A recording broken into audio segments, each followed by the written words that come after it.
স্বামী বিবেকানন্দের ১৬১তম জন্মবার্ষিকী উপলক্ষে আজ নানা অনুষ্ঠানের আয়োজন করা হয়েছে। দিনটি জাতীয় যুব দিবস হিসেবে পালিত হচ্ছে। এই উপলক্ষে আজ স্বামীজির উত্তর কলকাতায় তাঁর পৈতৃক ভিটেতে বিভিন্ন অনুষ্ঠানের আয়োজন করা হয়। প্রভাত ফেরি এবং শোভাযাত্রার আয়োজন করা হয়। উপস্থিত ছিলেন স্বামী বিবেকানন্দের পৈতৃক আবাস ও সাংস্কৃতিক কেন্দ্রের সম্পাদক স্বামী জ্ঞান লোকানন্দ মহারাজ। জন্মদিনে আমাদের প্রার্থনা হবে তিনি তার আদর্শ নিয়ে আমাদের হৃদয়ে জন্মগ্রহণ করুন, হৃদয়ে আবির্ভূত হন। স্বামীজি মানে কি?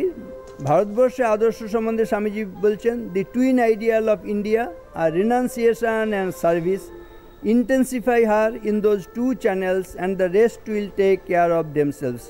ভারতবর্ষের আদর্শ হচ্ছে ত্যাগ এবং সেবার আদর্শ।